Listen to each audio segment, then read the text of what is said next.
She sits at the dinner table, and push the door shut. He's very calm, sits very still, and just checks that she is who he thinks she is, and then he offers her an opportunity to change her life. He knows a lot about her. You know, she has a military background. She trained at Omsk Military Academy. Her father was a lieutenant. Her parents are dead. She was an orphan. She had to leave, and she had to survive. But he knows that there are certain elements in her history, her very short 19 years of existence, where she shows potential. He recruits her as a potential assassin for the KGB. But it's a long road, and he's there for her, and she has no one. And I think at the beginning, I don't really know what's going on in Alex's mind at that first initial meeting between Anna and Alex, but it soon transpires that there is a sexual chemistry between the two of them. I think they're both lost. They're both, being a KGB spy or assassin is probably a very lonely job. You probably spend most of the time with a different name in a different country, surrounded by people that are not your friends or your family, because being around those people would threaten their lives as well.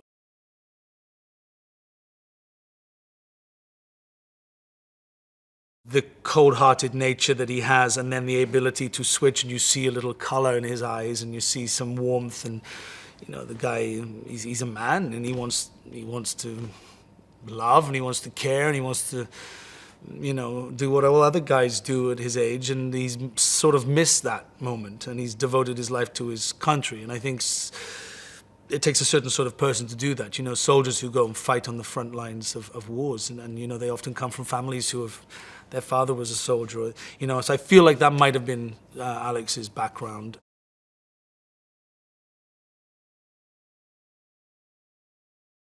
Luke is quite fascinating. He's the first director I've worked with that actually operates the camera. So he's literally not just on set, but he's actually in front of me on the camera. So, and he likes just to let the camera roll. So there's very little cutting and retakes. It's usually a long take, and he'll stop and just give us a little note. The immediacy of Luke's notes, nothing gets broken. The atmosphere is not broken. Nobody comes on set. Luke likes to have a clear set with just him and the actors. So for myself as an actor, it was like a revelation. He's learned all the crafts that it takes to make a movie, and he's hands-on, and he's incredibly physical, and he's personable, and very open to listening to all of our opinions and collaborating with us throughout the scenes.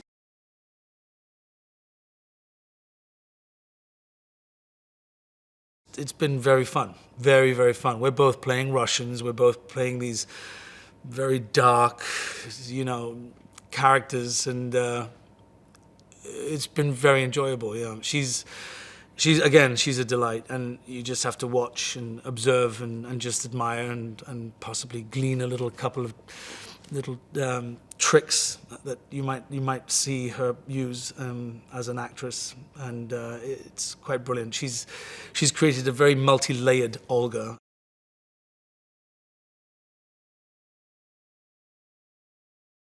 What's brilliant about Sasha as a young woman is that she really is a 21st century woman. I mean, she's very independent. She's nothing phases her, even though she knows that she probably doesn't know as much as maybe Helen or myself or Killian knows about the industry. She's there, and she has this confidence.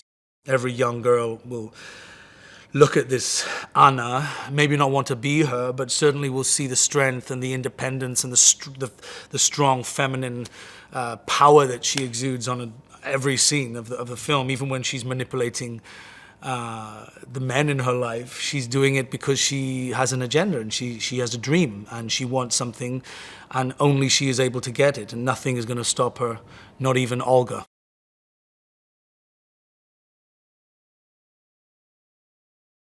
There's a tempo to the story. It's quite shocking at times. It's quite realistic in its portrayal of the KGB, his portrayal of how an assassin is recruited, how they're trained, how ruthless the training is, and how cheap their life is until they prove themselves capable. But I guess that's how you make a good assassin. Who knows? I don't know. But it's a great ride, and I think in the hands of Luc Besson, it's gonna be fantastic. Hey guys, it's Lisa with a cool movie extra fact now. Rick Baker is one of the most well-known makeup artists in the film industry. His work has been used in such films as Star Wars, King Kong, The Exorcist, Videodrome, Men in Black, The Ring, and How the Grinch Stole Christmas. But it was his work on An American Werewolf in London which caused the Academy Awards to create a whole new category for makeup effects, just so Baker could get his golden statue for his efforts. As of 2018, Baker has won that award 7 times. Do you like my shirt? You can get one for yourself in the shop section under the video.